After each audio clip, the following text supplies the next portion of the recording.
Hello বন্ধুরা, সবাইকে স্বাগত জানাই স্টাডি সাকসেস কোচিং সেন্টারে।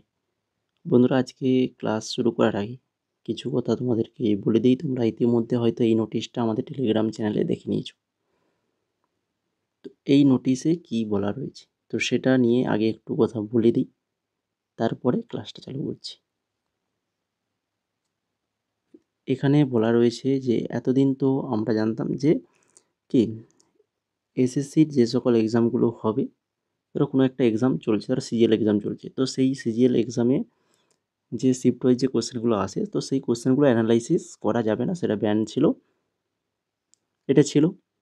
কিন্তু গতকাল গতকাল একটা নোটিশ জারি করে, যেখানে বলছে যে এই যে এইখানে তোমরা যদি ভালো করে দেখতে পারো, অনগোয়িং এবং হেলথ, মানে যে এক্সাম চলছে বা যে এক্সাম হয়ে গেছে, এর অ্যান্সার কি, যেগুলো আগে দিয়ে দিয়েছে, তো সেই সকল কোশ্চেন আনসার সেগুলো নিয়ে কোথাও কোনো ক্লাস করানো বা আলোচনা করা সোশ্যাল মিডিয়ায়, বা সেগুলোকে কোথাও শেয়ার করা যাবে না। তার মানে যে PYQ, প্রিভিয়াস ইয়ার কোশ্চেন, এসএসসির যে প্রিভিয়াস ইয়ার কোশ্চেনগুলো আমরা এতদিন ধরে ক্লাস করিয়ে আসছিলাম, বা তোমাদের যে নোটস বানিয়ে দিয়েছিলাম, তাই কি না, অনেক কোশ্চেন অ্যান্সার সাথে সাথে নিচে অনেক এক্সট্রা ডিটেলস দিয়ে যে সকল নোটসগুলো আমরা দিচ্ছিলাম, তো সেগুলো আর দেওয়া যাবে না।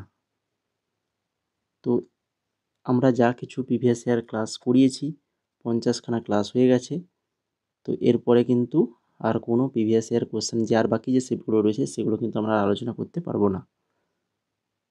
আমি বলেইছি যে এরা কোনো দিন নিজেদের দোষ স্বীকার করবে না, কিন্তু দোষটা চাপা দেওয়ার জন্য এরা কিন্তু অনেক কিছু করতে পারে, যেটা আজকে দেখা গেল। বলেছিলাম না, এরা দোষ কোনো দিন স্বীকার করবে না, এরা নিজেদের যে ভুল, সেই ভুলটা কোনো দিন স্বীকার করবে না। মানে এরা চায় যে আমাদের, মানে তাদের যে ভুলটা কেউ বলে দিক যে এটা ভুল। অলরেডি দেখেছো কত, মানে পরীক্ষা তো ব্যবস্থা তো একদম খারাপ, তার সাথে সাথে অনেক কোশ্চান তো উল্টাপাল্টা কোশ্চান, তার সাথে সাথে আর কি থাকে, কোশ্চেনের অ্যান্সার কি যে বেরোয়, সেই অ্যান্সার কিতেও অনেক অ্যান্সার ভুল।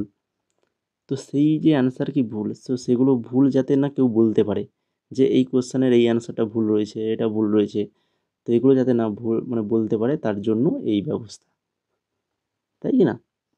বা তোমাদের যে কোশ্চেন, প্রিভিয়াস ইয়ার কোশ্চেন দেখে তো বর্তমানে কিভাবে হতে পারে, সেগুলো নিয়ে যে তোমাদেরকে একটু ভালো স্ট্যান্ডার্ড ক্লাস দেবো, তো সে ধরনেরও ব্যবস্থাগুলো কিন্তু এরা পুরোপুরি বন্ধ করে দিল। এখানে যদি কোথাও শেয়ার বা এগুলো নিয়ে আলোচনা হয় কোনো সোশ্যাল মিডিয়ায়, তাহলে দেখো 3টে সেকশান রয়েছে, সেকশন 3, সেকশন 9, সেকশন 10, এগুলো পানিশমেন্ট আছে। তো আজ থেকে আমরা আর কোনো প্রিভিয়াস ইয়ার কোশ্চেন কিন্তু এসএসসির আলোচনা হবে না। কিন্তু তোমাদের জন্য আমি বলেছি, তোমাদের এক্সাম আগে পর্যন্ত আমরা কিন্তু ক্লাস দেব। কী ক্লাস না, টপিক ওয়াইজ আমার অনেক কোশ্চেন রেডি আছে, ঠিক আছে, নিজস্ব কোশ্চেন রেডি আছে, অনেক কোশ্চেন আছে, তো সেই সকল কোশ্চেনগুলো আলোচনা করব, এক্সট্রা ডিটেলস দিয়ে ক্লাস আলোচনা হবে। আজকের ক্লাসটা দেখো, আর্ট অ্যান্ড কালচার, যেখানে আজকে কম কোশ্চেন রেখেছি, 10খানা কোশ্চেন রেখেছি, 10খানা কোশ্চেন ডিটেলসে আলোচনা করব আর্ট অ্যান্ড কালচারে। তো এইভাবে টপিক ওয়াইজ কিন্তু তোমাদেরকে আমি ক্লাস করাবো, ঠিক আছে। তো তোমরা যারা নতুন রয়েছো, এই ধরনের ক্লাস যদি পেতে চাও, তো যদি না চ্যানেলটাকে সাবস্ক্রাইব করে রাখো, তো অবশ্যই বলবো চ্যানেলটাকে সাবস্ক্রাইব করে ফেলো। আজ থেকে কিন্তু রেগুলার তোমাদের জন্য টপিক ওয়াইজ ক্লাস হবে, বোঝা গেল। তো চলো এবার আমরা দেখে নিই আজকের ক্লাসের প্রথম কোশ্চেন কী রয়েছে। তো দেখো আজকের ক্লাসের ফার্স্ট কোশ্চেন কী রয়েছে, ওয়ার্লি চিত্রকলার গরুর গোবর ও জল ব্যবহার করে পটভূমি প্রস্তুত করার প্রক্রিয়াটিকে কী বলা হয়। ওয়ার্লি চিত্রকলায় গরুর গোবর ও জল ব্যবহার করে পটভূমি প্রস্তুত করার প্রক্রিয়াটিকে কী বলা হয়। সঠিক অ্যান্সার কী হবে না, সঠিক অ্যান্সার হবে option number D, Lippan. Lippan বলা হয়। এরপরে দেখো এখান থেকে কী কী আরও মনে রাখবে, ওয়ার্লি চিত্রকলা, গরুর গোবর জল মিশিয়ে যে দেওয়াল পটভূমি প্রস্তুত করা হয়, সেই প্রক্রিয়াটিকে বলা হয় লিপেন বা লেপাই। এই লেপনের কাজ মূলত কাঁচা দেয়াল বা মাটির মেঝেতে করা হয় যাতে পটভূমি মসৃণ হয় এবং তার উপর সাদা চালের গুঁড়োর রং স্পষ্টভাবে ফুটে ওঠে। ওয়ার্লি চিত্রকলা মহারাষ্ট্রের একটি অত্যন্ত প্রাচীন লোকশিল্প, যা মূলত মহারাষ্ট্র ও গুজরাট সীমান্তবর্তী পাহাড়ি অঞ্চলে ওয়ার্লি উপজাতির মানুষদের মাধ্যমে বিকশিত হয়েছে। তো এই সকল কথাগুলো কিন্তু মনে রাখতে হবে। তাহলে এবার থেকে কিন্তু ক্লাসের যে এক্সট্রা ডিটেলসগুলো বলবো সেগুলো ভালো করে তোমাদেরকে নোট ডাউন করে রাখতে হবে। যারা আমাদের ব্যাচ অলরেডি পারচেজ করে ফেলেছো, নোটসগুলো নিয়েছো বা আমাদের প্রাইভেট টেলিগ্রাম গ্রুপে রয়েছো, তো তোমাদেরকে আমি পিডিএফগুলো দিয়ে দেবো, সেখান থেকে কিন্তু ভালো করে পড়বে। তোমাদের জন্য কিন্তু এই এক্সট্রা ডিটেলসগুলো আরও বেশি ইম্পর্ট্যান্ট হয়ে গেল এখন বর্তমানে। ঠিক আছে, ভালো করে এক্সট্রা ডিটেলসগুলো পড়ো। 2 নম্বর কোশ্চেন দেখো, নিচের কোন গুহায় প্রস্তর যুগের শিলা খোদাই চিত্র পাওয়া যায়? কোন গুহায় প্রস্তর যুগের শিলা খোদাই পাওয়া চিত্র পাওয়া যায়? সঠিক অ্যান্সার কী হবে? না, সঠিক অ্যান্সার হবে অপশান নাম্বার বি, ভীমবেটকা গুহা। ভীমবেটকা গুহা অপশান নাম্বার বি হয়ে যাবে এখানে সঠিক অ্যান্সার। এখান থেকে দেখে নাও ভীমবেটকা গুহা যেটা রয়েছে কোথায় অবস্থান? রাইসেন জেলায়, ভোপালের নিকটে অবস্থিত। এই শিল্পের বৈশিষ্ট্য কী রয়েছে? না, চিত্রে মানুষের দৈনন্দিন জীবন, শিকার, যুদ্ধ, নৃত্য, পশু পাখি ইত্যাদি ফুটে উঠেছে। প্রাকৃতিক রং ব্যবহার করা হয়েছে যা আজও টিকে আছে। লাল ও সাদা রং ব্যবহার বেশি, লাল ও সাদা রঙের বেশি কিন্তু ব্যবহার করা হয়েছে। এটার গুরুত্বগুলো একটু দেখে নিতে হবে। ভীমবেটকা গুহা যেটা ইউনেস্কো ওয়ার্ল্ড হেরিটেজ সাইট 2003 সালে পেয়েছে।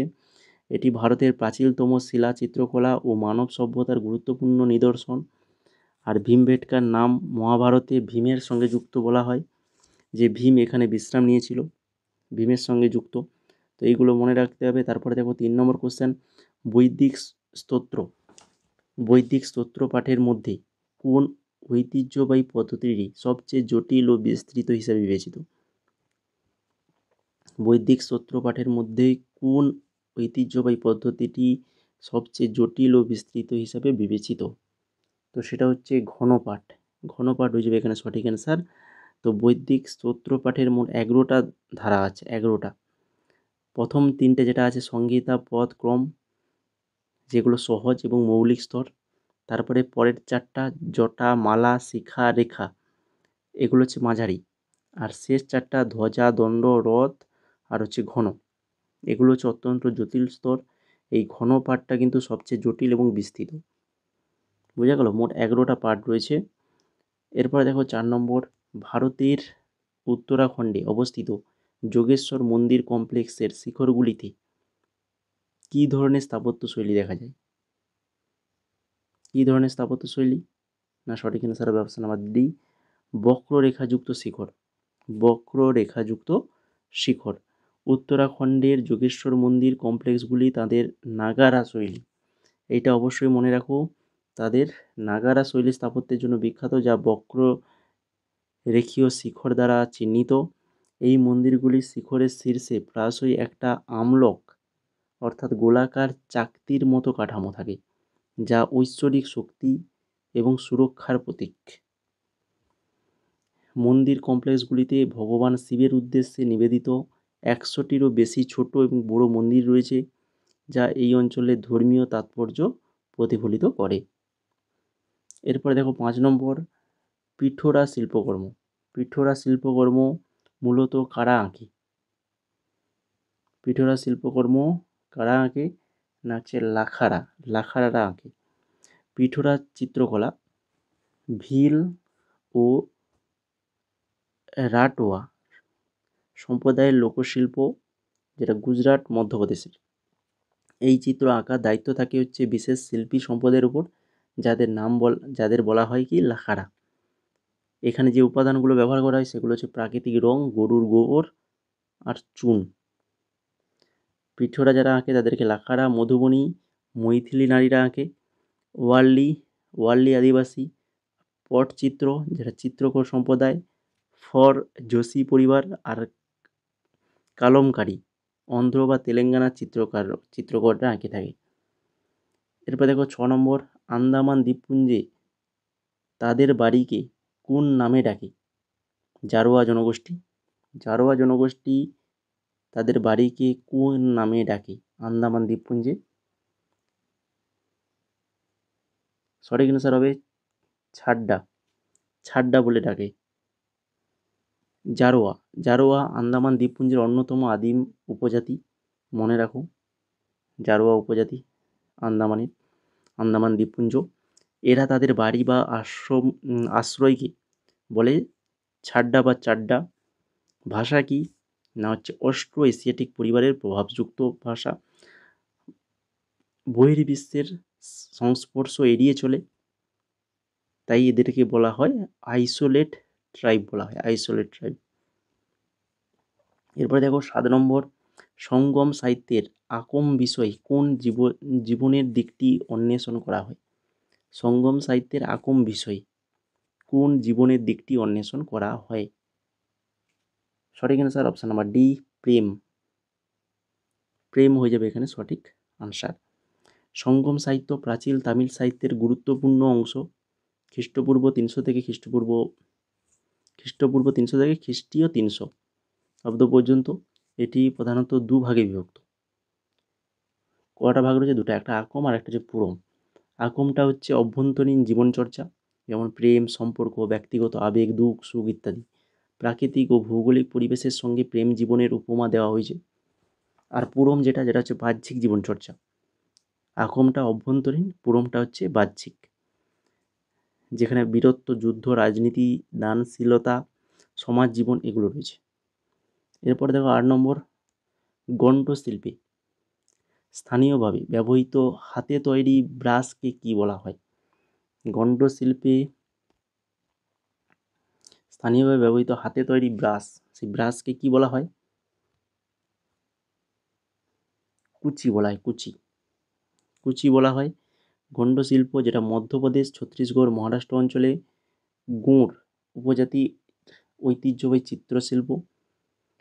কুচি হলো ঐতিহ্যবাহী নাম যা গন্ড শিল্পীরা চিত্রকলার জন্য ব্যবহৃত হাতে তৈরি ব্রাশকে বোঝায়। প্রাথমিকভাবে এই ব্রাশটা তৈরি হয় কি দিয়ে? না, তৈরি করা হতো বাঁশের কাঠি, পশুর লোম, পাখির পালক ইত্যাদি দিয়ে। রং তৈরি হতো প্রাকৃতিক উপাদান থাকে রং তৈরি, মাটি, কয়লা, উদ্ভিদের বিভিন্ন উদ্ভিদের রস এইগুলো দিয়ে। আর এগুলো মানে কি এরা ছবি আঁকতো? প্রাকৃতিক, প্রকৃতি, পশু পাখি, দেব দেবতা, লোককথা, তো এইগুলো তারা আঁকতো। এরপরে দেখো 9 নম্বর কোশ্চেন, দক্ষিণ ভারতীয় মন্দির স্থাপত্যে গর্ভগৃহের উপরে নির্মিত ধাপ বিশিষ্ট বা পিরামিডাকার কাঠামোকে কি বলা হয়? দক্ষিণ ভারতীয় মন্দির স্থাপত্যে গর্ভগৃহের উপরে নির্মিত ধাপ বিশিষ্ট বা পিরামিডাকার কাঠামোটিকে কি বলা হয়? অপশান নাম্বার সি, বিমান। বিমান বলা হয়। দক্ষিণ ভারতীয় মন্দির স্থাপত্য যেটা হচ্ছে দ্রাবিড় শৈলী, এটা ভালো করে মনে রাখো। মন্দিরের প্রবেশদ্বারের উঁচু টাওয়ারকে বলা হয় গোপুরম। মন্দিরের গর্ভগৃহের উপরে ধাপ বিশিষ্ট বা পিরামিডাকার কাঠামোকে বলে বিমান। বিমান উত্তর ভারতের শিখর থেকে ভিন্ন। উদাহরণ যদি হিসেবে বলা হয় তাহলে বৃহদেশ্বর মন্দির, তাঞ্জাবুর তামিলনাড়ুর যে বৃহদেশ্বর মন্দির, মীনাক্ষী মন্দির মাদুরাইট।